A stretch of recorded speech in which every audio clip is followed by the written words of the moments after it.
A billionaire came home early and froze in the doorway. His mute son was laughing, and the cleaning lady was holding him, singing a lullaby only his late wife had ever known. In that moment, something inside him shifted. He had hired her to clean the house. He never expected her to heal it. This is a story of music, memory, and the quiet power of connection. A tale of a woman who thought she had nothing to until her voice gave a boy his voice back. Get ready. This one will stay with you. Subscribe to the channel, like the video, and tell us where you're watching from. A single note can break years of silence, and sometimes the most powerful melodies are born from the deepest. The storm came without warning, like most things that changed Diego Alvarez's life. Thunder rattled the mansion's windows as he stood in his home office, staring at the financial projections that had consumed his attention for the past 72 hours. The markets were shifting. He could feel it. And Diego had built his fortune on feeling these shifts before anyone else. But the thunder wasn't what made him look up from his it was the silence that followed. For 3 years, storms had meant something else in this house, his son's terror. Lucas would scream until his small voice gave out, inconsolable as lightning tore across the sky. The doctors called it astrophobia, an extreme fear of thunder and lightning. Diego called it another reminder of Elena's absence. Yet tonight, silence. Diego moved through the darkened hallway, his bare feet silent against the marble floor. The mansion felt cavernous at night, too large for just a man and his son, but he'd refused to sell it after Elena left. Some part of him still believed she might return to the home they'd built together. As he approached Lucas's bedroom, he heard it, soft, melodic humming floating from somewhere else in the house. The sound was so unexpected that Diego froze, wondering if exhaustion had finally caught up with him. But it was real. And it was coming from the kitchen. He moved silently down the grand staircase, following the gentle sound that seemed to wrap around the house like a ribbon. When he reached the doorway to the kitchen, he froze, holding his breath. That couldn't be his son, laughing, and it couldn't be her, the cleaning lady, holding him like that, singing a lullaby so soft, so pure, it wrapped around the child like a spell. The young woman sat on the floor, her cleaning uniform still on, with Lucas nestled against her chest. Her eyes were closed as she hummed, one hand gently stroking his dark curls. The boy's eyes were half closed, his small body relaxed, despite the thunder that continued to rumble outside. Diego had never heard that sound in his house before, not since the silence began, and in that single moment, something inside him shifted. The melody she sang, it was impossible. Diego's hands trembled as he recognized the notes, the gentle rise and fall of the tune Elena had composed during her pregnancy. A lullaby she'd created for their unborn child, one she'd never shared with anyone but him. Yet here was this stranger, this cleaning woman he barely noticed, singing it perfectly. "Where did you learn that song?" Diego's voice cut through the kitchen, sharper than he'd intended. The young woman's eyes flew open. She scrambled to her feet, nearly dropping Lucas in her surprise. "Señor Alvarez, I'm sorry, the storm. He was scared." "The song," Diego repeated, stepping into the kitchen. "Where did you learn it?" She looked confused, her wide eyes darting between Diego and the boy who now clung to her leg. I didn't learn it anywhere. I made it up just now." The impossibility of her answer made Diego's chest tighten. "That's not possible," Lucas whimpered, sensing the tension. The young woman instinctively placed her hand on his head, a gesture so natural it seemed she'd done it 1,000 times before. "I should go back to work. Gently, I'm sorry if I..." Diego watched as she straightened her uniform, her movements quick and nervous. He should fire her on the spot. The staff knew better than to interact with Lucas beyond what was necessary. His son's condition required consistency, routine, not emotional attachments to employees who would eventually... Yet something stopped him. Perhaps it was the way Lucas's eyes followed her as she moved to leave, or how his small hand reached out as if to pull her back. "What's your name?" Diego asked, realizing she'd been cleaning his... "Isabel," she replied softly. "Isabel Moreira." Diego nodded once, studying her. She was young, maybe mid-20s, with dark, curly hair pulled back in a practical bun. Her hands, though clearly roughened by work, moved with a graceful precision that seemed at odds with her role as a cleaner. "It's late," he said finally. "You can finish tomorrow." Relief washed over her face. "Thank you, Señor Alvarez." She hesitated. "The storm. It might be better if someone stays with Lucas until he falls asleep." Diego looked at his son, who was watching Isabel with an intensity he rarely showed toward anything. The boy hadn't spoken a word since Elena left 3 years ago. Not to Diego, not to the succession of nannies and specialists who had tried to reach him. Yet tonight he had laughed. I'll take care of my... Diego said, his voice... Isabel nodded and slipped past him, her footsteps fading as she retreated through the grand house. Diego knelt beside Lucas. Let's get you back to bed, Campion. But as he reached for his son's hand, Lucas pulled his dark eyes, so like Eleanor's, filling with... He pointed toward the doorway, where Isabel had, his small face crumpling. She's gone home, Diego explained, trying to keep his voice gentle. It's just you and me now. Lucas turned away, his shoulders heaving with silent sobs. Diego picked him up anyway, carrying his rigid, resistant body back upstairs. As they passed the massive windows in the hallway, lightning illuminated the sprawling city below, a vibrant maze of lights and shadows, wealth and poverty existing side by side in the sprawling metropolis they called home. Somewhere out there, Isabel Morera was making her way home, carrying a melody she couldn't possibly... Isabel stepped off the bus into puddles that splashed muddy water onto her worn shoes. The rain had finally stopped, but the narrow streets of Barrio Esperanza were still flowing with runoff from the hills above. She navigated the familiar path through the crowded neighborhood, passing brightly painted homes stacked like building blocks against the hillside. Despite the late hour, children still played in the streets, chasing each other through puddles while music spilled from open windows. This was Isabel's favorite time, when the air felt washed clean and the neighborhood hummed with life after the day's work was done. Isabel, you're late tonight, called Doña Carmen from her doorway, where she sat fanning herself despite the cool. Isabel smiled at the elderly woman who watched over the neighborhood like a guardian angel. Extra hours at the mansion, Doña Carmen. The pay is good.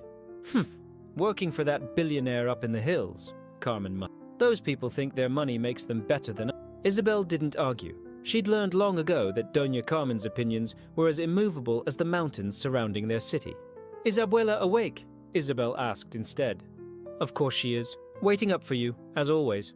Isabel continued up the narrow path to the small house she shared with her grandmother and two younger siblings. The structure was simple, concrete walls painted a cheerful yellow, with a tin roof that sang during rainstorm. But it was home. As she approached, she heard the soft notes of a guitar floating through the open window. Her brother Miguel was playing again, his 15-year-old fingers already more skilled than most adults. She pushed open the door to find her grandmother seated in her favorite chair, eyes closed as she listened to Miguel play. Sophia, Isabel's 12-year-old sister, was asleep on the worn sofa, school books still open on her lap. Izzy! Miguel stopped playing, his face lighting up. How was the mansion Did you see the billionaire? Isabel set down her bag, shaking her head at his excitement. Yes, I saw him. And he's just a man, Miguel. A sad one, actually. A sad billionaire? Miguel snorted. I'll play the world's smallest violin. Miguel, their grandmother chided gently. Every soul carries its own weight, regardless of what's in their pockets. Isabel knelt beside her grandmother's chair, taking her weathered hands. How are you feeling tonight, Abuela? Better now that you're home, Rosa Morera said, her eyes crinkling with affection. Did you bring me any stories? This was their ritual. Since Isabel was a child, she'd brought her grandmother stories, observations, moments, small details she'd collected throughout her day. The boy spoke to me today, Isabel said quietly. Well, not with words, but he laughed. Her grandmother's eyebrows rose. The silent child? This is something special then. Isabel nodded, thinking of Lucas's small face, how it had transformed when she sang to him. There was a storm. He was frightened, hiding in the kitchen. So I sang to him. The lullaby you used to sing during thunderstorms. Remember? Rosa's eyes softened with memory. My mother sang it to me, and I to you. Songs carry our histories, Isabel. The strange thing is, Isabel continued, his father acted like he recognized it. He demanded to know where I'd learned it. Rosa was silent for it, her fingers absently stroking Isabel's hair. Music speaks a language beyond words. Perhaps he heard something in it that reminded him of another time. Isabel nodded, but couldn't shake the unsettled feeling the encounter had left. The intensity in Diego Alvarez's eyes when he'd questioned her. It was as if she'd stolen something precious from him. Will you go back tomorrow? Her grandmother asked. Isabel thought of Lucas, how he'd reached for her as she left. Yes, I need this job, Abuela. You know that. Rosa cupped Isabel's face in her. Just remember who you are, Isabel Morera. The world of the wealthy. It has a way of making us forget. Isabel kissed her grandmother's forehead. I know exactly who I am. But as she helped Sophia to bed and prepared for sleep herself, Isabel couldn't help wondering about the boy and his father, and why a simple lullaby had caused such disturbance in their silent world. The next morning, Isabel arrived at the mansion earlier than usual. The grand house looked different in the morning light, less imposing, more vulnerable somehow, with the sun illuminating the dust motes that danced through its vast rooms. She had just begun cleaning the formal dining room when she felt a presence. Turning, she found Lucas standing in the doorway, watching her with those solemn eyes. "Good morning," she said softly, unsure if she should engage with him after last night. Lucas didn't respond, but he didn't leave either. He simply stood there, watching as she polished the massive mahogany table. "Would you like to help?" surprising her. To her even greater surprise, Lucas nodded. She handed him a soft cloth. "Just like this," she demonstrated, making small circular motions on the gleaming surface. Lucas mimicked her movements, his face serious with concentration. They worked in companionable silence, moving around the table in tandem. "Isabel." The voice made her jump. Diego Alvarez stood in the door, dressed in an impeccable his expression unreadable as he watched his son polishing. "Señor Alvarez," she acknowledged, straightening. I need to speak with you, in my office." Isabel's heart sank. This was it. She was being fired. She glanced at Lucas, who had stopped working, and was looking between her and his father. "Of course," setting down her cloth. She gave Lucas a reassuring smile before following Diego out of the room. His office was intimidating. Floor-to-ceiling windows overlooking the city, walls lined with books in multiple languages, and a desk that probably cost more than her family's house. Diego gestured for her to sit in one of the leather chairs facing his desk. "Almost 2 months," Isabel replied, clasping her hands in her lap to hide their trembling. "And what did you do before that?" The question surprised her. "I cleaned houses in the Centro district. Before that, I worked at a bakery in my neighborhood." Diego leaned back in his chair, studying her. "And music? Do you have training?" Isabel's breath caught. How did he know? I used to sing in the church choir, and my grandmother taught me some folk song." "Nothing formal?" She hesitated, uncertain why he was asking, but unwilling to lie. "I was offered a scholarship to the National Conservatory, but I didn't accept it." Something flickered across Diego's face. Surprise, perhaps. "Why not?" The question stung, reopening an old wound. "My family needed me," she said simply. It wasn't the whole truth, but it was part of it. Diego was silent for a long moment, his fingers drumming lightly on his desk. "My son has autism spectrum disorder with selective mutism," he finally said. "He hasn't spoken since his mother left 3 years ago. The specialists say he can speak. He chooses not to." Isabel nodded, unsure why he was sharing this. "Last night was the first time I've heard him laugh since," Diego continued, his voice carefully controlled. "And it was in response to you. I just sang to him. It was instinct. I'm sorry if I overstepped." "That's precisely why I called you in here," Diego said. "I don't want you to clean anymore." Isabel's heart sank. "I understand. I'll gather my things." "No," Diego interrupted. "I want to offer you a different position. As Lucas's music therapist." Isabel stared at him, certain she'd misheard. "I'm not qualified. You connected with my son in a way that a dozen highly qualified specialists haven't been able to," Diego said. "I don't care about credentials. I care about results." Isabel struggled to process what he was offering. "But I need to work. My family depends on my income." "The salary would be triple what you make now," Diego said. 4 hours a day, 5 days a week, working with Lucas." The sum he named made Isabel's breath catch. That kind of money would cover her grandmother's medical tests, Sophia's school supplies, maybe even a better guitar for Miguel. "I don't understand," she said honestly. "Why me?" Diego's gaze was direct, almost challenging. "That song you sang to him, it was his mother's lullaby. Something she created before he was born. Something no one else knew." Isabel shook her head. "That's impossible. I told you, I made it up." "Then it's quite the coincidence," Diego said, his tone making it clear he didn't believe in. Isabel didn't know what to say. She couldn't explain it herself. The melody had simply come to her in the moment, drawn out by the storm and the boy's fear. "Will you accept the position?" Diego asked. Isabel thought of Lucas, how his small body had relaxed against hers as she sang. She thought of her family, of the opportunities this money could provide. And she thought of the scholarship she'd turned down years ago, the dream she'd abandoned. "Yes," she said, "I accept." Diego nodded once, as if he'd expected nothing less. "You'll start tomorrow. Mrs. Vargas, the housekeeper, will show you to the music room." As Isabel rose to leave, Diego added, "One more thing, Isabel. My son is fragile. Don't make him care for you if you're not planning to stay." The warning was clear. Isabel nodded, understanding the weight of what she was agreeing to. This wasn't just a job, it was an entrance into someone's broken world. As she left the office, she found Lucas waiting in the hallway. When he saw her, His solemn face brightened slightly. "I'll see you tomorrow," she told him, smiling. "We're going to make music together." Lucas didn't smile back, but he reached out, his small fingers brushing against her hand for just a moment before he turned and walked away. Isabel watched him go, feeling as though she'd just made a promise she wasn't entirely sure she could keep. The music room had been closed for 3 years. Isabel could smell the staleness in the air as Mrs. Vargas unlocked the door, her thin lips pressed into a disapproving line. "Señor Alvarez instructed me to show you this room," the housekeeper said, her voice as crisp as her immaculate uniform, "though I can't imagine what he's thinking." Isabel stepped inside, her breath catching at the sight. Sunlight streamed through tall windows, illuminating instruments that gleamed despite the thin layer of dust covering them. A grand piano dominated the center of its polished surface, reflecting the light like black water.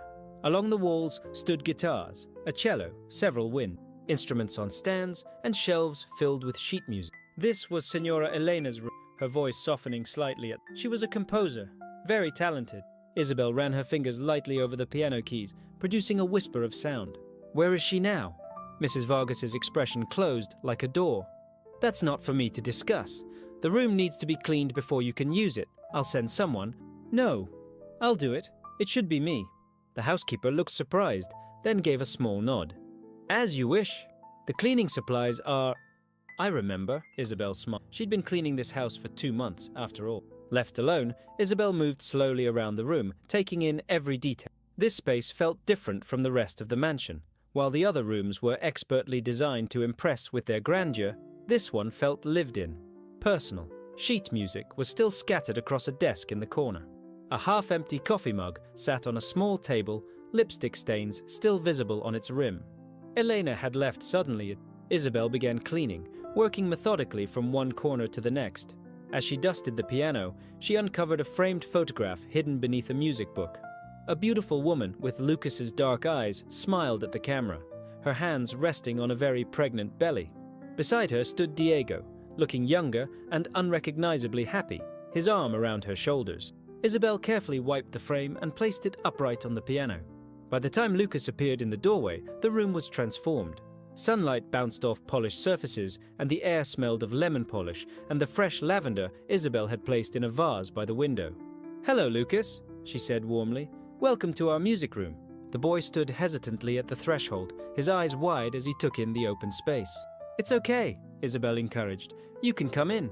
Lucas stepped inside, his gaze immediately finding the photograph on the piano.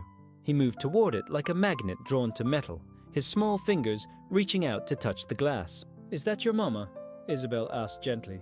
Lucas nodded, his first direct response to a question. Isabel sat on the piano bench, patting the space beside her. To her delight, Lucas climbed up next to her, still clutching the photograph. "I thought we could start with something simple placing her fingers on. Just listen first." She began to play a gentle melody, something her grandmother had taught her long ago. The piano's rich tones filled the room, vibrating through the bench they shared. Isabel watched Lucas from the corner of her eye, saw how he closed his eyes and swayed slightly with the music. When she finished, she guided his small hand to the keys. "Your turn." Lucas pressed a key, his face serious as the note rang out, then another and another, random at first, then with growing purpose, as if searching for... "That's it," Isabel encouraged. "The music is already inside you. You just have to let it out." They spent the morning this way, exploring sounds together. Lucas never spoke, but his body relaxed, his expression shifted, and occasionally, miraculously, he smiled. When Diego appeared in the doorway 2 hours later, Isabel was singing while Lucas tapped out a simple rhythm on a small drum. Both were so absorbed that they didn't notice him until he cleared his throat. Lucas immediately tensed, his hands falling still. "Don't stop on my account," Diego said, his expression difficult to read. Isabel smiled encouragingly at Lucas. "Should we show your papa what we learned today?" But Lucas had retreated into himself, his eyes now fixed on the floor. Diego's face tightened almost imperceptibly. "I just came to see how the first session was going." "It's going well," Isabel said, keeping her voice light.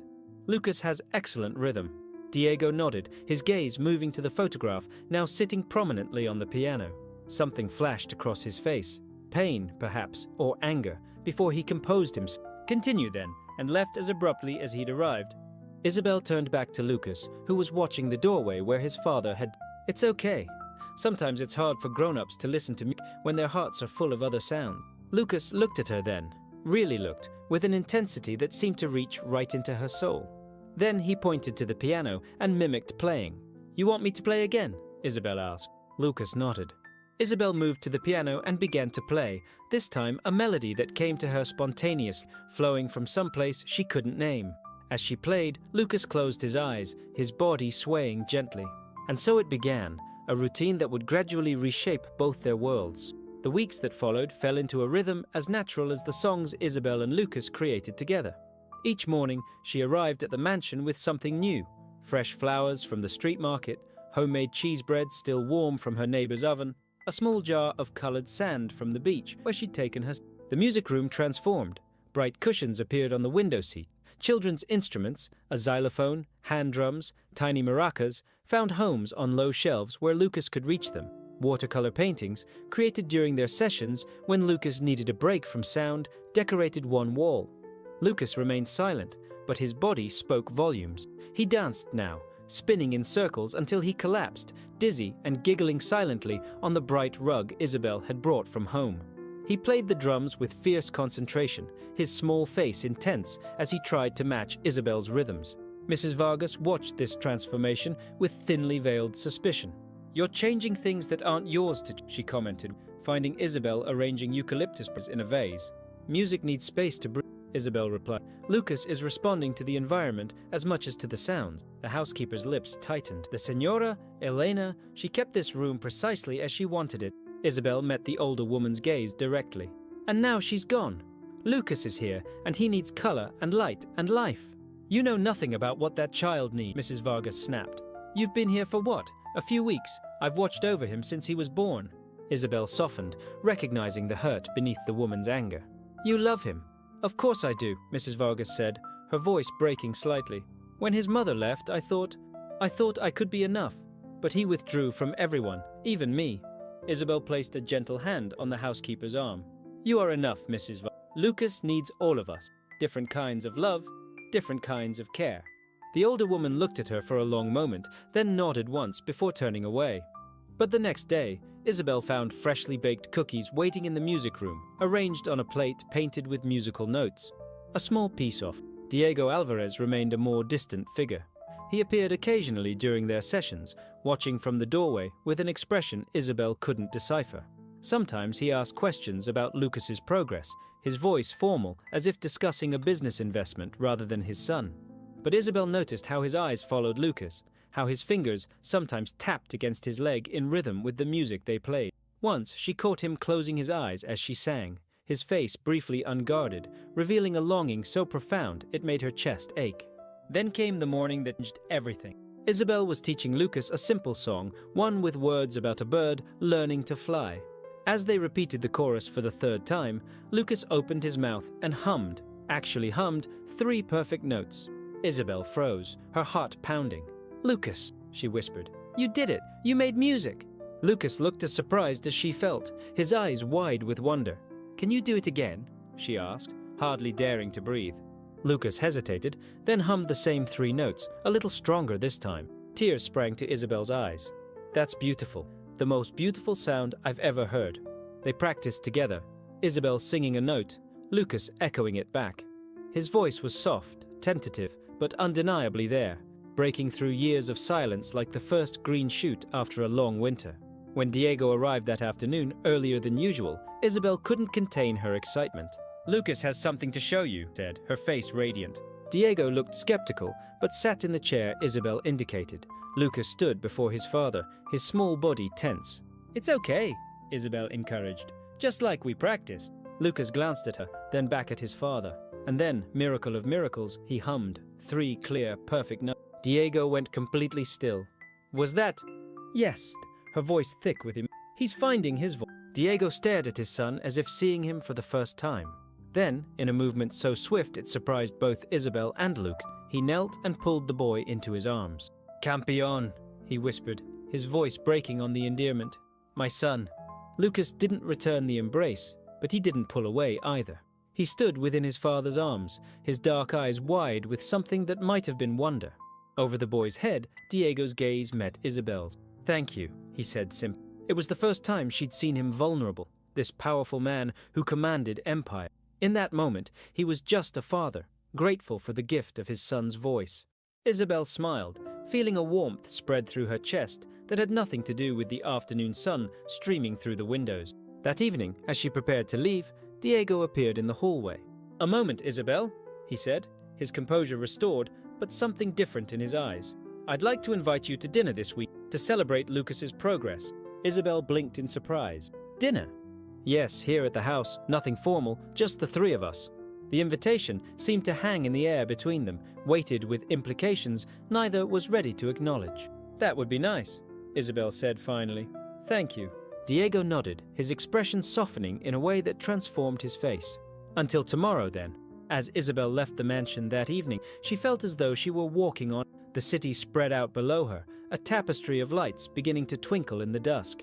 For the first time in years, she allowed herself to imagine a different than the one she'd resigned herself, one filled with music and possibility, and, perhaps, a kind of family she hadn't dared to dream of. She was so absorbed in these thoughts that she didn't notice Mrs. Vargas watching from an upstairs window, her face troubled as she observed Isabel's radiant smile. The dinner was set in the mansion's smaller dining room, though smaller was relative in a house where most rooms could comfortably fit Isabel's entire home. Still, someone had made an effort to create intimacy. Candles flickered on the table, and the formal silver had been replaced with simpler settings. Isabel arrived wearing the only dress she owned that seemed appropriate. A deep blue wrap dress her grandmother had helped her buy for her conservatory audition years ago.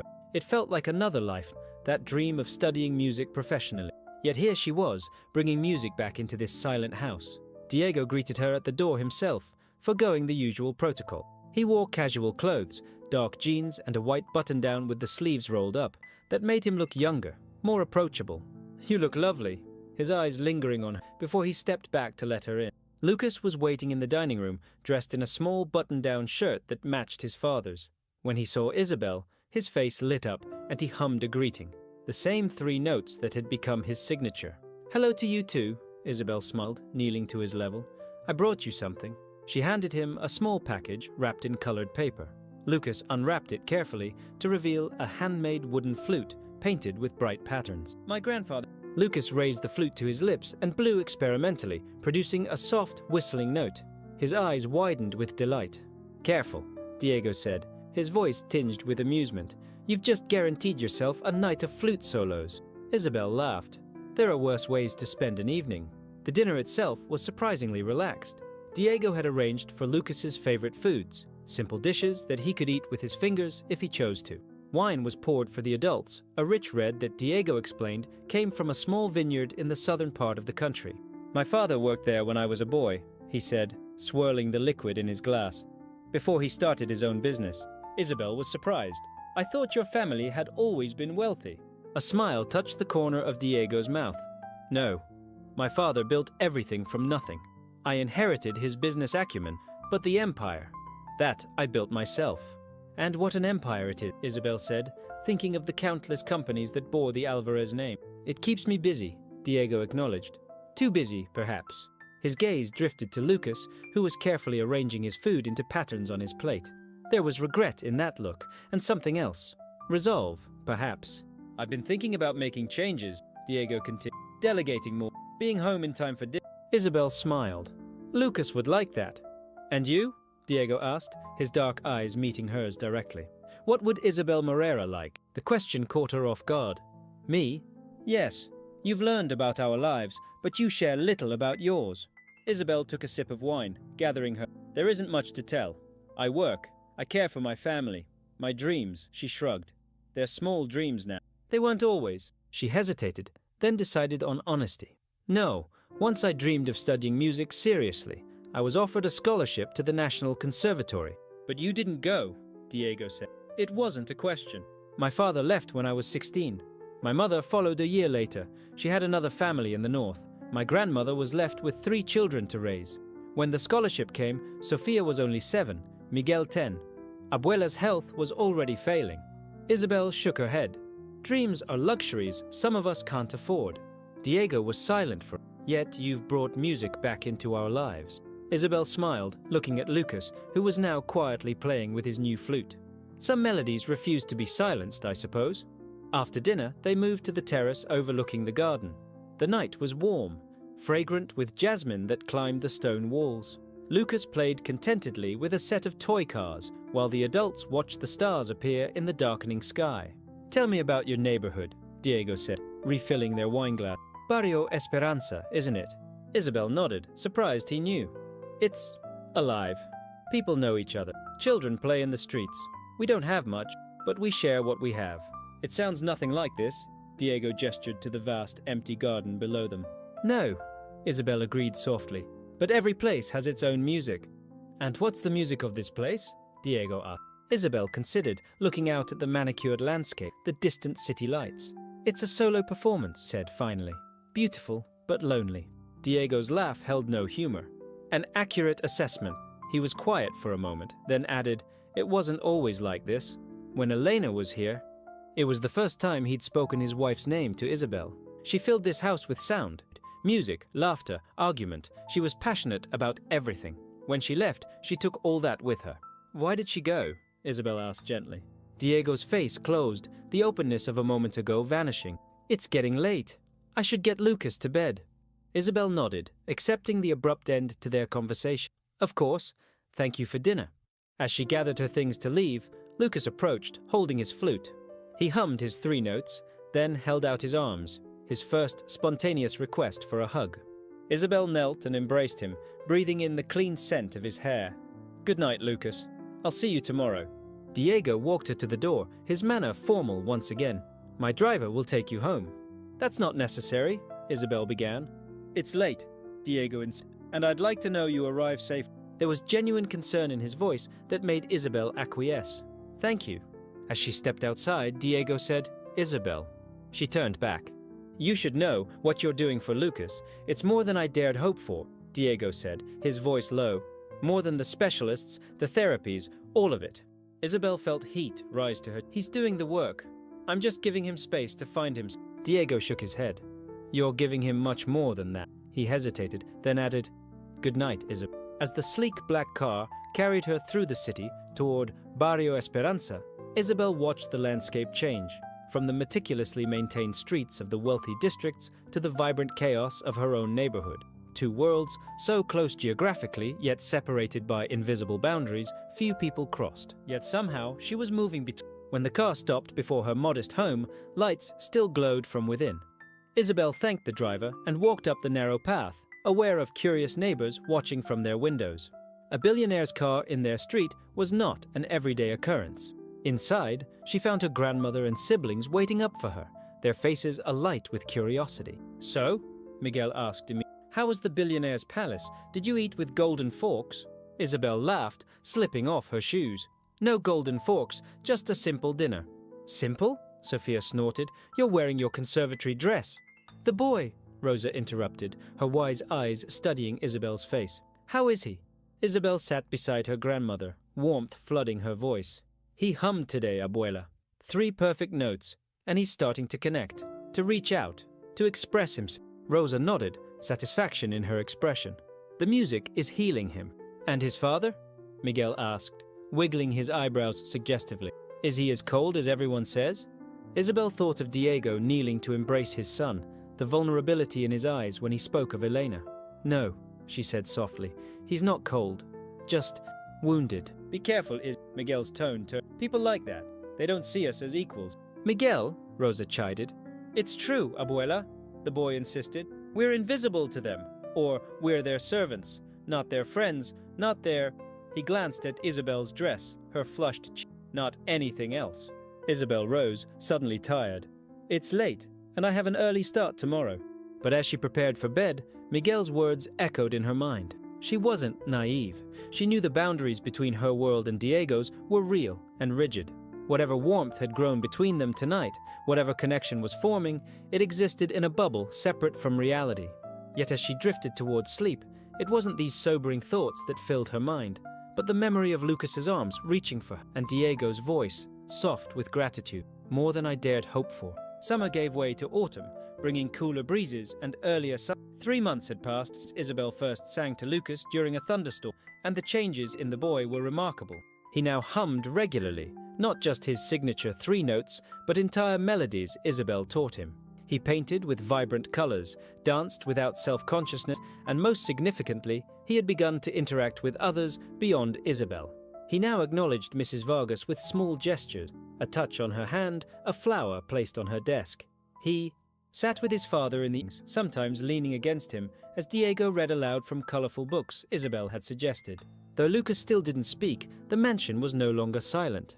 Isabel's role had expanded beyond music therapy. She now spent full days at the mansion, accompanying Lucas on walks through the garden, helping him with educational games, and even occasionally joining him and Diego for dinner. These dinners had become a regular occurrence, informal gatherings where the 3 of them shared meals and conversation that gradually grew more personal, more comfortable. Diego spoke of his childhood, of building his business, of his hopes for Lucas. Isabel shared stories of her neighborhood, her siblings, the grandmother who had raised her with music and folk tales. They carefully avoided certain topics: Elena's departure, Isabel's abandoned scholarship, the vast social divide between their worlds. Yet despite these unspoken boundaries, something was growing between them. A friendship, certainly, but also something more complex and fragile. Isabel was acutely aware of this shift. She felt it in the way Diego's eyes followed her movements, in how their hands sometimes brushed when reaching for the same object, in the conversations that stretched late into the evening after Lucas went to bed. More troubling, she felt it in herself, a quickening of her pulse when Diego entered a tendency to dress more carefully for work, a lingering awareness of his presence even when they weren't speaking. It was dangerous territory. Isabel reminded herself daily of her position, of the temporary nature of her role in their lives, of the reality waiting beyond the mansion's gates. Still, she couldn't deny the joy she found in this new existence, not just in Lucas's progress, but in being part of something that felt almost like a family. This delicate balance might have continued indefinitely if not for the garden party. It was Diego's idea, a small gathering to celebrate Lucas's 7th birthday. Nothing elaborate, he assured Isabel, just a few colleagues and their children. I thought it might be good for Lucas to interact with other kids in a comfortable environment. Isabel agreed, though she wondered if Lucas was ready for such social exposure. They spent weeks preparing him, role-playing different scenarios, creating a safe space in the music room where he could retreat if overwhelmed. The day arrived warm and clear, perfect for an outdoor celebration. The garden had been transformed with colorful lanterns, a small stage for musicians, and activity stations where children could paint, play instruments, or build with blocks. Lucas, dressed in a new outfit he'd helped select, stayed close to Isabel's side as guests began to arrive. Isabel wore a simple yellow sundress borrowed from a neighbor, feeling oddly exposed among Diego's colleagues in their casual but clearly expensive attire. These were people from his world, corporate executives, finance professionals, old money families, all watching with curious eyes as she guided Lucas through the social interaction. She overheard snippets of conversation. The music therapist, apparently, quite pretty for a local girl. Wonder what really happened with Elena.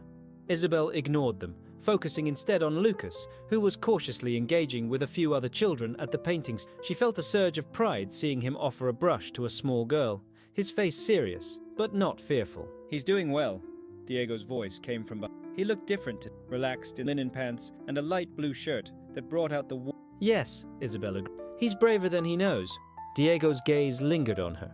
He's not the only one. Before Isabel could respond, a woman approached them, elegant, perfectly coiffed, with an assessing gaze that took in Isabel's simple dress in one sweep. Diego, darling, she air-kissed both his cheeks. The party is lovely, and Lucas seems, she glanced toward the children, engaged. That's progress. Thank you, Vivian, Diego replied. May I introduce Isabel Moreira? She's been working with Lucas on music therapy. Isabel, this is Vivian Ortega, an old family friend. Vivian's smile didn't reach her eyes. How wonderful, and such remarkable results. You must have a special touch, Miss Moreira. The emphasis she placed on special made its meaning clear. Lucas does the hard work, Isabel replied. I just provide the tools. Vivian murmured, her gaze moving between Isabel and Diego with speculation. Well, tools are important, aren't they? Though sometimes we outgrow them. Diego frowned. Isabel, would you excuse us? I need to discuss something with Vivian. Isabel nodded, relieved to step away from the woman's cutting gaze. She returned to the children, helping Lucas as he carefully painted a blue bird on his canvas. The afternoon progressed pleasantly. The children played, adults mingled, and Lucas remained calm despite the unusual activity. As the party reached its height, the hired musicians took a break, leaving their instruments unattended on the small stage. Lucas, who had been watching them play with fascination, suddenly left Isabel's side and walked directly to the piano. Before anyone could stop him, he climbed onto the bench and placed his fingers on the keys. The garden fell silent as he began to play. Not random notes, but the lullaby. Elena's lullaby, the one Isabel had sung during the storm. Lucas played it imperfectly but recognizably, his small face intense with concentration. Isabel felt the air leave her lungs. She hadn't taught him this. They'd played many songs together, but never this one, not since that first night. The guests watched in amazement as the previously mute child performed. Someone, Isabel couldn't see who, raised a phone to record the moment. When Lucas finished, there was a beat of stunned silence. Then applause erupted. The boy looked up, startled by the sound, his eyes searching until they found Isabel. He hummed his three-note call, clearly asking for. Isabel moved toward him, but someone else reached him first. Diego swept his son into his arms, his face radiant with pride and wonder. You played your mother's song. Lucas nodded, then pointed to Isabel, who had now reached them. I know, Diego said, following his son's gesture. Isabel taught you. But Lucas shook his head emphatically, then pointed to his ear. Then his heart. Isabel understood. He's saying he knew it already, that he heard it in. Diego's eyes met hers over Lucas's head, a question in them she couldn't answer. The moment was interrupted by Vivian, who approached with her phone extended. Diego, you must see this. Lucas's performance is already going viral. I posted it to my account. Billionaire's mute son sings for the first time. Everyone's sharing it. Diego's expression hardened. You did what? Vivian blinked, oblivious to his anger. It's wonderful publicity. People love these heartwarming stories. Take it down, Diego said, his voice dangerously quiet. Now. But. Now Vivian. As the woman huffed away, Diego turned to Isabel. Take Lucas inside, please. To the music room. I'll handle this. Isabel nodded, gently taking Lucas from his father's arms. The boy went willingly, sensing the tension in the air. In the sanctuary of the music room, Isabel helped Lucas process what had happened, using the techniques they'd practiced for overwhelming situations. By the time Diego joined them an hour later, Lucas was calm, quietly playing with his wooden flute. Is everything okay? Isabel asked. Diego's face was grim. The video is everywhere. I've had calls from 3 news outlets already. Isabel felt sick. I'm so sorry. I should have watched him more closely. It's not your fault, Diego said, running a hand through his hair in frustration. It's Vivian and her damned social climbing. She'd exploit anyone for attention, even a child. Lucas, sensing his father's distress, approached and placed a small hand on Diego's arm. The gesture was so clearly one of comfort that Isabel felt tears spring to her eyes. Diego knelt, taking his son's hands. It's all right, Campeon. Nothing to worry about. But there was worry in his eyes when he looked at Isabel again. We should talk after Lucas is in bed. The rest of the party dispersed quickly, guests sensing the host's change in mood. Isabel stayed, helping Lucas through his evening routine, reading him stories until his eyes grew heavy. As she tucked the blanket around his small form, he hummed his 3 notes. Now their ritual goodnight. Sleep well, pequeño mus, she whispered, brushing his hair back from him. She found Diego in his study, a glass of whiskey in his hand as he stared out at the city lights. He's asleep, lingering in the... Diego nodded without turning. Come in. Close the door. Isabel did as he asked, her heart beating faster. Something had changed. She could feel it in the air between them. The lullaby, Diego said finally, turning to face her. How did he know it? Isabel shook her head. I don't know. I never taught it to him. Yet you knew it, Diego countered. That first night, during the storm. I told you, it just came to me. I don't know how or why. Diego studied her, his expression unreadable. Elena composed that melody while she was pregnant. She would play it at night, her hands on her belly. She said it was Lucas's song, that it came to her in a dream about him. Isabel felt a chill run through her. I don't understand. Neither do I, Diego admitted. But I know what I heard. And now Lucas plays it as if he's always known it. He set down his glass. There's something else we need to discuss. The video. Isabel nodded, bracing her. It's being shared widely. Billionaire's son breaks silence thanks to full music therapy. The narrative, romantic, inspirational, his mouth The media loves these. What do we do? Diego was quiet for a... I've spent years protecting Lucas from public attention. Elena's departure was scandal enough, the famous composer abandoning her special needs child. I won't have him turned into a spectacle now. Of course not, Isabel agreed. Which means changes are necessary. Diego's voice hardened. Starting tomorrow, Lucas will resume sessions with Dr. Fuentes, his previous therapist. Your position here is terminated, effective immediately. Isabel felt as if she'd been struck. What? You'll be compensated generously, 3 months' salary as severance. This isn't about money, Isabel said, her voice rising despite her efforts to stay calm. Lucas needs consistency. He's making progress. You can't just... I can and I must, Diego interrupted. The attention this video has generated makes your continued presence here untenable. There are already speculations about your relationship with me, with Lucas. It's not good for any of us. So, you're firing me because of what people might think? Isabel asked incredulously. Diego's face hardened. I'm making a decision that protects myself by taking away the one person he's connected with. Isabel couldn't keep the anger from her voice now. You saw him today. He's emerging from his silence. He's reaching out. And your solution is to sever that connection. My solution is to maintain control of a situation that's rapidly spinning away from us. Diego snapped. Lucas is my son. I decide what's best for him. Isabel took a deep breath, trying to steady herself. And what about Lucas? Does he get any say in what's best for him? He's 7 years old. He's a person, Isabel kept, with feelings and needs that go beyond your fears about public perception. Diego's eyes flashed. You've been here for what? 4 months? I've been his father for 7 years. I've watched him withdraw into silence. I've seen specialists give up on him. I've carried him through nightmares and meltdowns and days when he wouldn't even look at me. And now he's coming back, Isabel said softly. Don't you see? He's finding his way back to you, thanks to you. Diego acknowledged, his voice dropping. And I'm grateful. But this situation has become complicated. Isabel knew he wasn't just talking about the video or the public attention. He was talking about the current flowing between them, the dangerous attraction neither had acknowledged directly. So your solution is to remove the complication, he said flatly. Diego didn't deny it. It's for the best. Isabel felt tears burning behind her eyes but refused to let them fall. When Eleanor left, said quietly, did she give a reason? The question caught Diego off guard. What? Did she tell you why she was leaving? Diego's jaw tightened. She said she felt trapped. That this life, our family, was suffocating her creativity. That she needed freedom to be herself. Isabel nodded slowly. And now you're doing the same thing, choosing safety over connection, control over risk.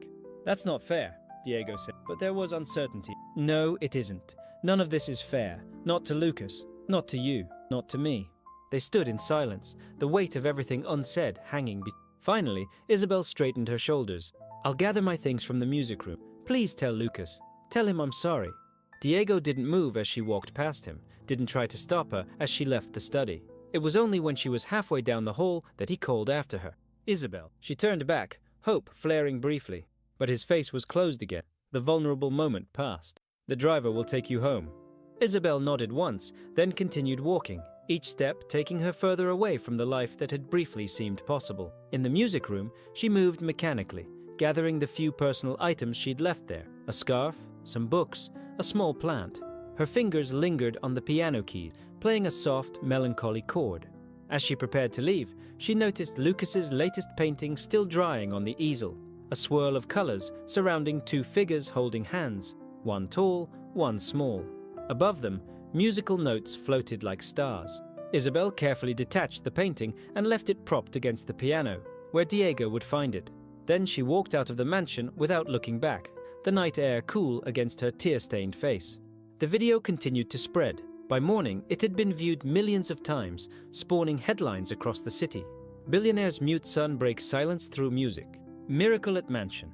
Alvarez, heir finds his voice. Who is the music therapist behind Lucas Alvarez's breakthrough? Isabel's phone rang constantly. Reporters, bloggers, even a television producer wanting an exclusive. She ignored them all, unplugging the landline and silencing her cell phone. For 3 days, she barely left the house, moving through her family's concern like a ghost. She explained the situation in simple terms. The video had created unwanted attention, and Diego had decided to end her employment. For the best, it was always. On the 4th day, when she could no longer bear the confined space of their small home or her grandmother's worried glances, Isabel ventured out to the market. She kept her head down, hoping to avoid the neighbors' questions, but news traveled fast in Barrio Esperanza. "Isabel," called Doña Carmen from her fruit stand. "Is it true? Were you fired because the billionaire's wife is coming back?" Isabel blinked in confusion. "What? No, Eleanor isn't—" "That's not what the newspaper said," interrupted another neighbor, joining the conversation. "They say she saw the video and is returning to reclaim her son and her husband." Isabel shook her head, a sick feeling spreading through her stomach. "I don't know anything about that, but the rumor had lodged itself inside her. What if it were true? What if Elena had seen Lucas playing her lullaby and decided to return? It would explain Diego's abrupt decision to terminate her position. By the time she returned home, carrying mangoes and bread but no answers, Isabel found an unexpected visitor waiting in their small living room. Mrs. Vargas sat primly on their worn sofa, her immaculate uniform incongruous against the faded upholstery. She rose when Isabel entered, her face grave. "Miss Morera," she greeted formally. "I apologize for coming unannounced." Isabel set down her market basket. "Is Lucas all right?" A flicker of approval crossed the housekeeper's face at Isabel's immediate concern for the— "Not particularly," she admitted. "He refuses to enter the music room. He won't acknowledge Dr. Fuentes. He hums those 3 notes of his constantly, as if calling for you." Isabel's heart clenched. "I'm sorry to hear that, but I don't understand why you're here." Mrs. Vargas straightened, her hands clasped before her. "I came to confess. It was I who contacted the newspapers after the video appeared. I suggested that Eleanor might be returning." Isabel stared at her. "Why would you do that?" "To protect the family. I've served in Diego. I couldn't bear to see it happen again." "See what happened again?" "Someone else becoming essential to them," Mrs. Vargas said simply. "Only to leave." Isabel sank into a chair, suddenly tired. "I wasn't going to leave." "Everyone leave, especially you have the same look as that Eleanor did. Always hungry. You don't know me." "I know that years ago you offered a prestigious scholarship at the conservatory," Mrs. Vargas countered.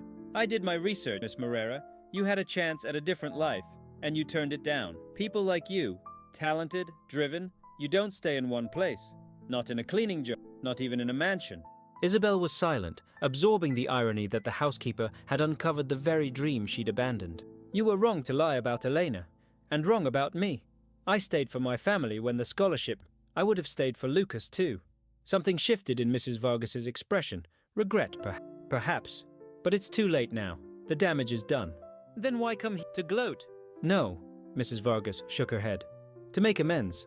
I've spoken to Senor Alvarez, told him what I did, and—" She hesitated. "I've brought something for you." She reached into her purse and withdrew an envelope. "He asked me to give you this, and to tell you that Lucas misses you." Isabel took the envelope, her fingers trembling slightly. "Thank you for your honesty, Mrs. Vargas." The housekeeper nodded once, then rose to leave. At the door, she paused. "For what it's worth, Miss Morera, I was wrong about one thing. You're nothing like Elena. She ran from responsibility. You run toward it." After Mrs. Vargas left, Isabel sat for a long time with the unopened envelope in her hands. Part of her wanted to tear it open immediately. Another part feared what it might contain. Finally, she slid her finger beneath the flap and pulled out a single sheet of paper. It wasn't a letter, as she'd expected, but rather an invitation. "The Alvarez Foundation cordially invites you to the inaugural planning session for the Barrio Esperanza Cultural Center, to be held at the Alvarez corporate headquarters on Friday at 2 p.m. Your input is specifically requested by the Foundation's chairman, Diego Alvarez." Below the formal text was a handwritten note. "Lucas asks for you every day. Please come. D." Isabel read the invitation 3 times, trying to make sense of it. A cultural center in Barrio Esperanza? The Alvarez Foundation? It seemed too coincidental, too contrived. Yet the note about Lucas pulled at her heart. Whatever game Diego might be playing, the boy was innocent. When Friday arrived, Isabel dressed carefully in the most professional outfit she owned. Black pants and a simple blouse borrowed from a neighbor who worked in an office downtown. She took the bus to the gleaming tower that housed Alvarez Enterprises, feeling distinctly out of place among the suited executives and sleek assistants who filled the lobby. At the reception desk, she gave her name with more confidence than she felt. To her surprise, she was immediately escorted to a private elevator that whisked her to the top floor. The doors opened directly into a conference room where about a dozen people sat around a large table. Diego stood at its head, mid-sentence in what appeared to be a presentation. He stopped speaking when he saw her, something flashing across his face too quickly to interpret. "Miss Morera," he said thank you for joining us. Please, take a seat. Isabel slid into an empty chair, acutely aware of the curious glances from others around the table. Most appeared to be corporate, though she recognized a few faces from her own neighborhood. The director of the community center, a local artist known for his murals. Diego resumed his presentation, outlining a proposal for a new cultural center to be built in Barrio Esperanza. The Alvarez Foundation would provide funding and resources, but the center would be community-led, focusing on music education, visual arts, and cultural preservation. The goal, Diego explained, is not to impose outside values, but to nurture existing talent and traditions within the community. We believe that access to arts education should not be a privilege of wealth, but a right for all children. Isabel listened in growing amazement. The plan was comprehensive, thoughtful, addressing practical concerns like transportation and scheduling that would make the center truly accessible to working families. We are particularly interested in developing a music therapy program, Diego continued, his eyes briefly meeting Isabel's. Recent experiences have shown us the transformative power of music for children facing various challenges. The meeting continued for another hour, with various participants offering input and suggestions. Isabel remained quiet, trying to process what was happening. Was this Diego's way of apologizing, of assuaging his guilt, or something else entirely? As the meeting concluded and people began to disperse, Diego approached her. "Could you stay a moment?" Isabel nodded, remaining seated as the room emptied. When they were alone, Diego sat in the chair beside her, rather than returning to the head of the table. "About the center," Isabel considered. "It's a good plan, ambitious. If it's implemented the way you described, it could make a real difference." "But," Diego prompted, reading her hesitation. "But I don't understand why I'm here," Isabel said honestly, "or why you're doing this." Diego was quiet for a moment. "After you left, Lucas stopped playing, stopped painting, stopped the humming. He just withdrew again." He rubbed a hand across his face. "Mrs. Vargas confessed what she'd done with the rumors about Elena, and I realized I'd made a decision based on fear rather than what was best for Lucas." "So this is about Lucas," Isabel said, trying to keep disappointment. "Partly," Diego acknowledged, "but it's also about what you said that night, about choosing safety over connection, control over risk." He met her gaze directly. "You were right." Isabel absorbed this, uncertain how to respond.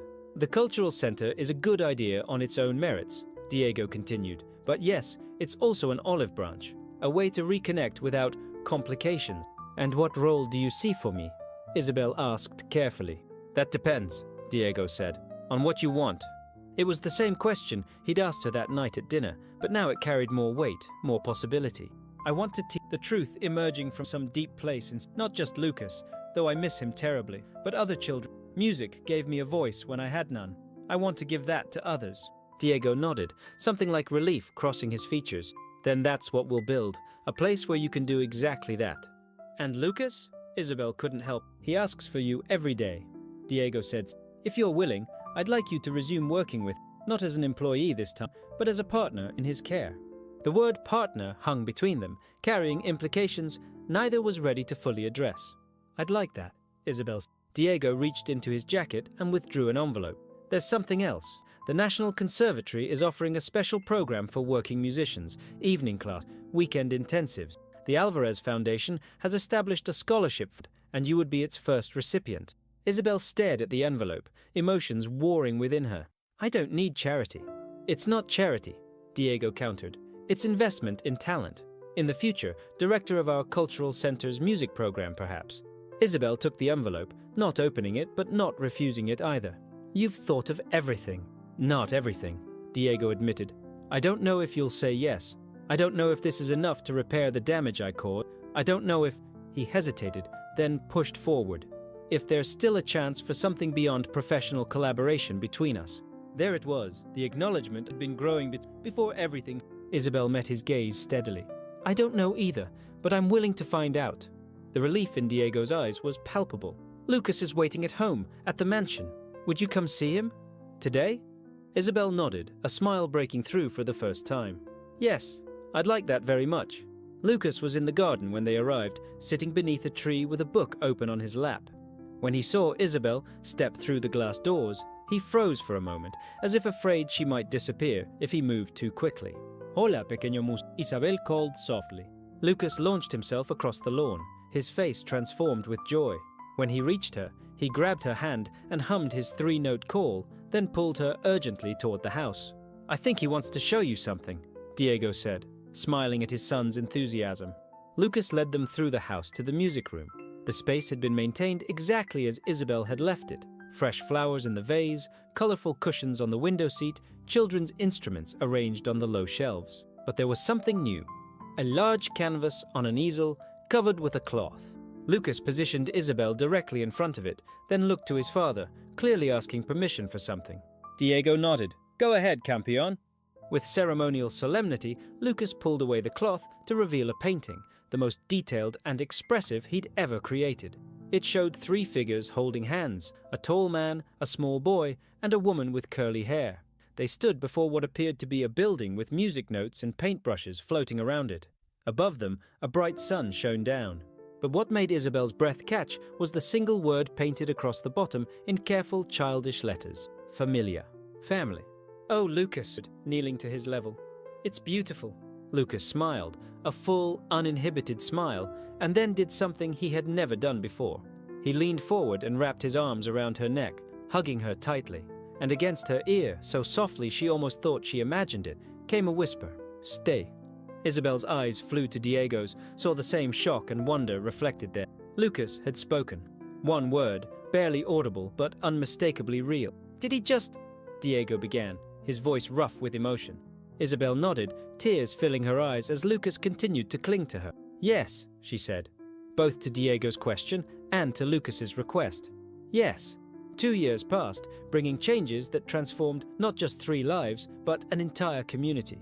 The Barrio Esperanza Cultural Center rose on land that had once been an abandoned warehouse. Unlike the sleek corporate aesthetics of other Alvarez properties, the center embraced the vibrant character of the neighborhood, its walls covered in murals created by local artists, its courtyard paved with colorful mosaics made by children from the community. Inside, music filled the air from morning until night. Classrooms hosted everything from traditional folk dance to digital animation. The music therapy program, under Isabel's direction, had become regionally renowned, drawing families from across the city whose children faced challenges similar to Lucas's.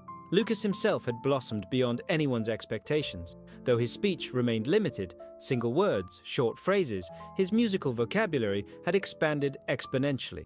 At 9 years old, he played piano with a sensitivity that moved listeners to tears, and he had begun composing his own simple melodies. He divided his time between the mansion and the center, where he participated in regular classes alongside other children. His presence bridged worlds that had previously existed in parallel, the wealthy enclaves above the city and the working-class neighborhoods below. Diego had changed too. He still ran his empire, but with shifted priorities. He delegated more, worked remotely when possible, and never missed Lucas's performances or important milestones. He became a familiar figure at the cultural center, often arriving in his suit after board meetings to help arrange chairs for evening concerts or assist with building repairs. And Isabel, she had found a balance she once thought impossible. 3 evenings a week, she attended classes at the National Conservatory, developing her own musical gifts while applying what she learned to her work at the center. She had moved from her grandmother's home to a small apartment closer to the center, though she spent many nights at the mansion as well. Her relationship with Diego had evolved gradually, cautiously. They had agreed to move slowly, mindful of Lucas's attachment and the complexities of their different background. Yet, over months of working together, of late-night conversations after Lucas was asleep, of shared challenges and triumphs at the center, something deep and enduring had grown between them. They were partners now in all but name, co-parents to Lucas, collaborators in the cultural center, and lovers who still discovered new aspects of each other with each passing day. It wasn't perfect. There were still moments of cultural disconnect, times when Diego's privilege blinded him to realities Isabel had lived with all her life. There were occasions when Isabel's fierce independence collided with Diego's protective, but they had learned to navigate these differences with growing grace, each stretching toward the other's perspective. On a bright spring morning, Isabel stood in the center's main hall, surveying the controlled chaos of final preparations for its 2nd anniversary celebration. Children darted between adults, carrying decorations and instruments. Parents arranged food on long tables. Mrs. Vargas, who had become the center's administrative director, checked items off a clipboard with military precision. The mayor confirmed he's coming. she informed Isabel, and the cultural minister sent her regrets but is sending a representative. Isabel nodded, only half listening, as she watched Lucas directing a group of younger children in a percussion piece they would perform that afternoon. His small face was serious with concentration as he demonstrated a rhythm pattern on a wooden drum. "He's a natural teacher," Diego's... Isabel turned, smiling as he approached. He looked slightly rumpled, having spent the morning helping to hang decorations from the high ceiling. "Like his father," brushing a bit of glitter from... Diego laughed. "I'm more of a lecturer than a teacher. Lucas has your patience." Their conversation was interrupted by Miguel, now 17, and heading the center's youth leadership program. "Izzy, there's someone here to see you. A woman. She's waiting in your office." Something in her brother's tone made Isabel glance at him sharply. "Who is it?" Miguel hesitated. "She says she's Elena Alvarez." Isabel felt the blood drain from her face. Beside her, Diego went completely still. "Are you sure?" he asked, his voice tight. Miguel nodded. "She has ID. And she looks like Lucas." Isabel turned to Diego, searching his face. "Do you want me to—" "We'll go together," he said firmly, taking her. They moved through the bustling center toward the small office Isabel used for administration and private music therapy sessions. At the door, Diego paused, his grip on Isabel's hand tightening momentarily before he released it. "Ready?" Isabel nodded, though her heart hammered in her chest. The woman who rose from the visitor's chair as they entered was undeniably beautiful, with Lucas's dark eyes and the same delicate structure to her face. She was elegantly dressed, her posture perfect, a dancer's bearing. Yet there was something fragile about her, a thinness that suggested more than just a naturally slender build. "Diego," she said, her voice musical even in that single word. "It's been a long time." Diego didn't move further into 5 years, Elena, without a word. Elena's gaze dropped briefly, then lifted again with determination. "I know, I can't change that. But when I saw the video, Lucas playing my lullaby, I knew I had to come back." "The video is 2 years old," Diego pointed out, his voice controlled, an undercurrent. "Why now?" "I wasn't well before," Elena said simply. "I couldn't be what Lucas needed, what you needed. But I've been in treatment. I'm better now." Isabel felt like an intruder in a private moment, but Elena's gaze shifted to her before she could retreat. "You must be Isabel, the music therapist who reached my son when no one else could."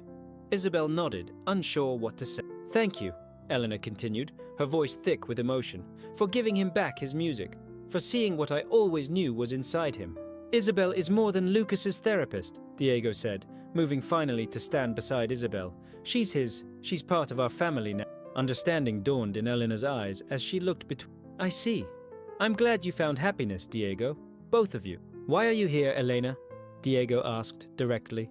"What do you want?" Elena took a deep breath. "I want to see my son. Not to disrupt his life or take him away from you. I know that would be, but to know him again. Even a little. To explain, when he's old enough to understand, why I left and why it wasn't his fault." Diego was silent, his face unreadable. "Lucas is performing today, filling the... here at the center, a piece he composed himself." Elena's eyes lit up. "He's composing already? At 9? Isabel nodded. "Simple pieces, but yes, he has a remarkable ear." "Like his mother," Diego said, his voice softer now. Something passed between the former spouses. Not forgiveness exactly, but perhaps the beginning of understanding. "Would you..." Elena hesitated. "Would it be possible for me to hear him play? I could sit in the back. He wouldn't even have to know I was there." Diego looked at Isabel, clearly torn. She understood his hesitation. Lucas had been through so much, had made such progress. Would Elena's presence, even unseen, disrupt the stability they'd worked so hard to build? Yet Isabel also understood, better than most, the power of music to heal broken connections. "I think," Isabel said carefully, "that we should ask Lucas." Both Diego and Elena looked surprised. "Ask him," Elena replied. Isabel nodded. "He's old enough to have a say in this, and he's stronger than you might think." Diego considered this, then nodded slowly. "You're right. It should be his choice." They found Lucas still rehearsing with the younger children, now helped by Rosa, who had become a beloved figure at the center, teaching traditional songs and stories to a new generation. "Lucas," Diego called softly, "can we speak with you for a moment?" The boy looked up, his expression brightening as he saw his father and Isabel. He nodded, handing his drum to another child before joining them in a quiet corner of the room. "Lucas," Diego began, kneeling to his son's level. "Someone is here who would like to see you." Someone you haven't seen in a long time. Lucas tilted his head questioningly. Your mother, Diego said. Elena. Lucas went very still, his dark eyes widening. He looked from his father to Isabel, clearly searching their faces for guidance. It's your choice, Isabel assured him. You can say no, and that's okay. Or you can see her, just for a little while. Lucas was silent for a long moment, his small face serious with thought. Then he looked directly at his father and asked in his quiet, careful voice, why did she go? The simple question held years of pain, of wondering. Diego took a deep breath. She was sick, Campion. Not in her body, but in her heart and mind. She needed to get better, and she couldn't do that here. Is she better now? She says she is, Diego answered honestly. Lucas nodded, absorbing this. Then he looked at Isabel, his expression suddenly worried. Will you stay?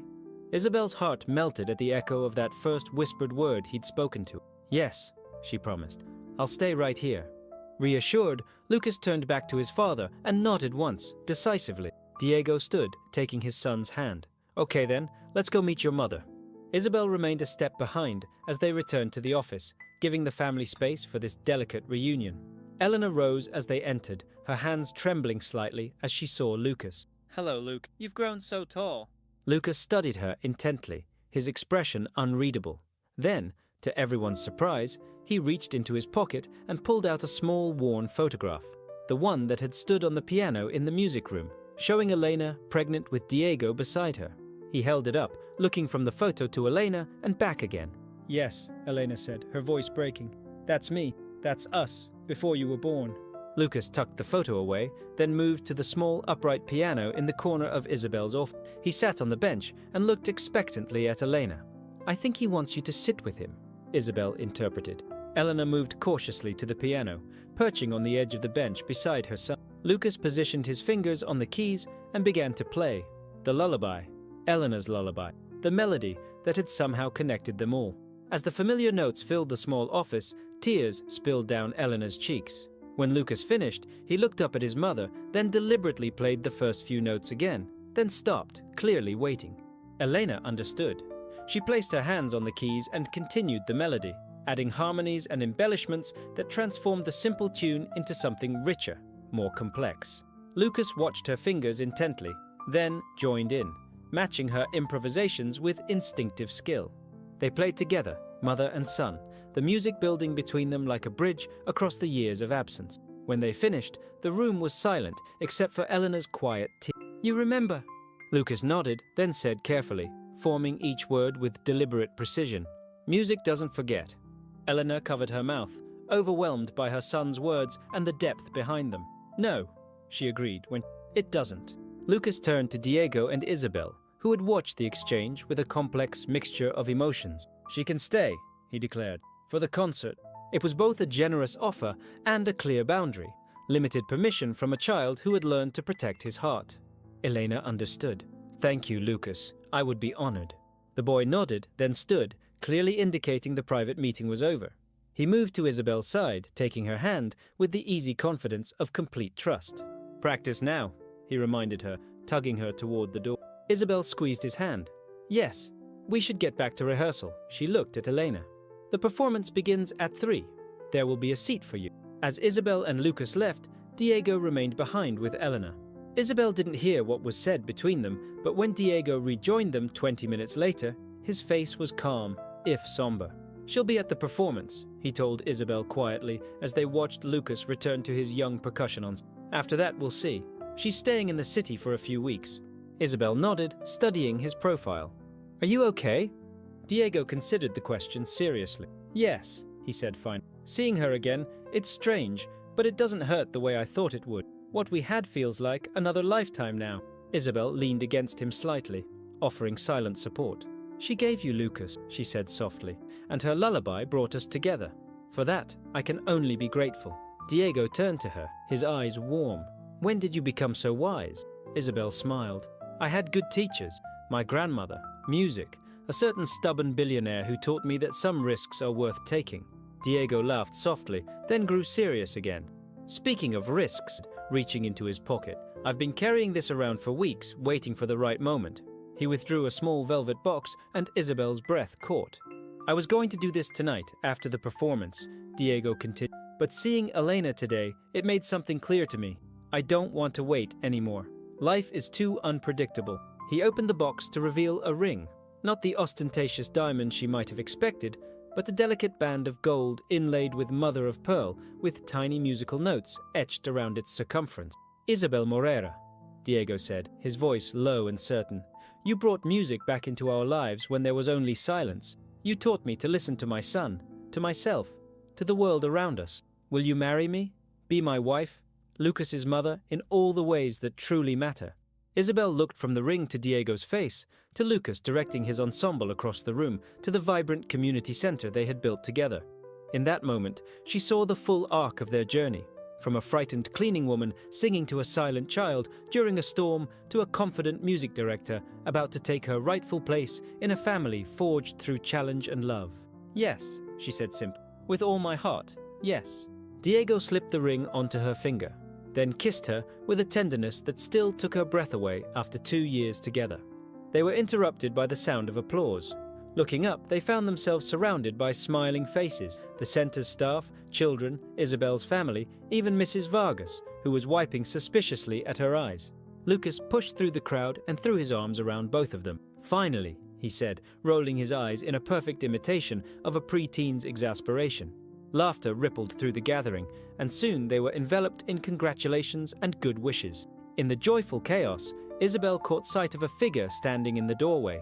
Eleanor, watching from a distance, a complicated smile on her face. Their eyes met briefly, and Eleanor gave a small nod of acknowledgement before slipping away.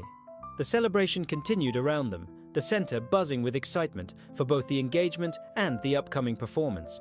As the hour grew closer, Isabel excused herself to make final preparations, but Diego caught her hand before she could leave. I love you, through whatever comes next. Isabel smiled, touching his face gently. And I love you, through music and silence, through all of it. The performance was a triumph. Children from across the community showcased talents that would have remained hidden without the center, singing, playing instruments, dancing with a joy that transcended technique. Lucas performed last, sitting at a grand piano that had been donated by the Alvarez Foundation. The audience fell silent as his small figure approached the instrument, his posture perfectly straight, his face serene with focus. He began to play, not the lullaby everyone expected, but a new composition. It started softly, tentatively, like a question being asked. Gradually, it built in complexity and confidence, incorporating elements of folk melodies Isabel's grandmother had taught him, classical structures from his formal training, and something entirely his own, a voice as unique as the boy himself.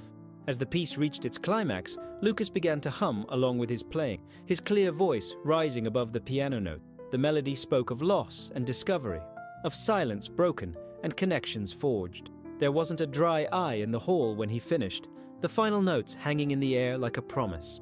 In the front row, Diego held Isabel's hand, their fingers intertwined, the new ring catching the light. Behind them, Elena sat quietly, her face wet with tears, but peaceful. And throughout the audience, the people of Barrio Esperanza witnessed what could happen when barriers fell and music was allowed to flow freely between worlds. After thunderous applause, Lucas stood and walked to the microphone that had been set up beside the piano. The audience hushed, aware they were about to witness something rare, the once mute boy choosing to speak publicly. Lucas looked out at the sea of faces, found the 3 adults who had shaped his journey, and said in his quiet but clear voice, "Music lives in the spaces between notes, in the silence before sound, in the breath we take before we sing." He paused, gathering his thoughts. "Thank you for listening." It was brief, but profound, a perfect distillation of the wisdom this extraordinary child had gained through his unique experience of the world. As Lucas returned to his seat between Diego and Isabel, the audience rose in a standing ovation that seemed to lift the roof with its force. It was more than appreciation for a performance. It was recognition of a community transformed, of barriers broken, of healing made possible through art and connection. Later that evening, as the celebration wound down and the center emptied, Isabel found herself alone in the main hall. The decorations still hung from the ceiling, catching the last light of day streaming through the windows. Piano notes drifted from a distant practice room where Diego was showing Lucas a new chord progression. Isabel moved to the center of the room, closed her eyes, and began to sing softly.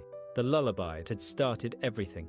As her voice rose in the empty space, she felt the presence of all the threads that had woven together to create this. Her grandmother's teachings, Lucas's courage, Diego's transformation, even Eleanor's departure and return. The melody that had once been sung to calm a frightened child during a storm had become something larger, a thread connecting past and future, wealth and poverty, silence and sound. Isabel opened her eyes to find Lucas and Diego standing in the doorway, watching her with identical expressions of love. Lucas broke away first, running to her side and taking her hand. Diego followed more slowly, his face tender as he looked at the two people who had become his world. "Ready to go home?" Isabel nodded, looking around once more at the center they had built together. "Yes, I'm ready." As they left, Lucas between them, holding both their hands, Isabel thought of all the definitions of home she had known. The small house with her grandmother and siblings, the mansion on the hill, this vibrant community. Each had shaped her, challenged, helped her grow. But true home, she now understood, wasn't defined by walls or addresses. It was found in the spaces between notes, in the silence before sound, in the breath taken before a new melody begins. It was right here, in the harmony they had created together. Epilogue. 5 years later, on a brilliant summer morning, a young girl with curly dark hair and serious eyes sat at a piano in the Barrio Esperanza Cultural Center. Her small fingers picked out a familiar melody, the lullaby that had become something of a family anthem.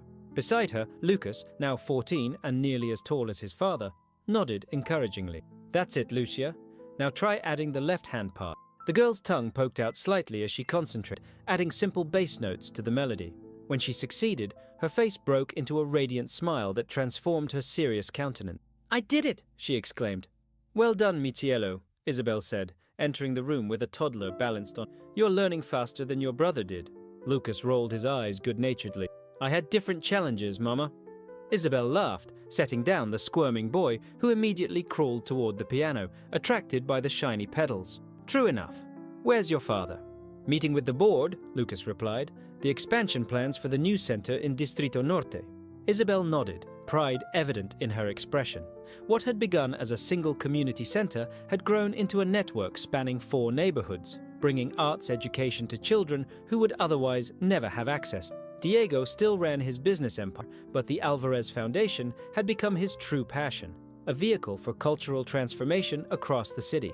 And Lucas, once silent and withdrawn, was now its most effective ambassador, speaking at schools and community events about the power of music to heal and connect. Eleanor had remained in their lives, though at a respectful distance. She taught master classes at the conservatory and visited Lucas regularly. Over time, a careful friendship had developed between her and Isabel, 2 women who loved the same child in different but complementary ways. Isabel herself had completed her conservatory training and now directed music therapy programs across all 4 centers. She had published research on her work with children like Lucas, and music therapists from around the country came to study her methods. But her greatest joy remained her family. Lucas, who had grown into a thoughtful, musically gifted teenager. 5-year-old Lucia, who had Isabel's curls and Diego's determination, and 2-year-old Mateo, whose boundless energy kept them all laughing.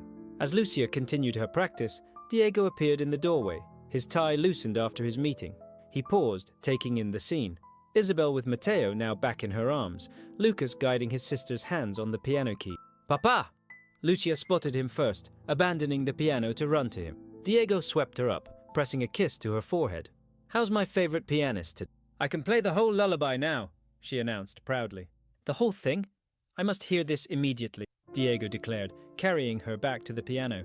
As Lucia played, the family gathered around the instrument that had been at the center of their story.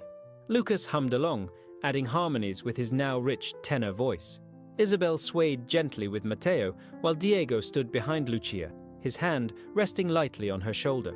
When the girl finished, she looked up at her family with shining eyes. "Was that right?" "Perfect," Lucas assured. "Like your mother's singing," Diego added, his gaze meeting Isabel's over their children's. Outside, the sounds of the neighborhood filtered through the open windows, children playing, street vendors calling their wares, music from passing cars. Inside, the notes of the lullaby still seemed to hang in the air, connecting past to present.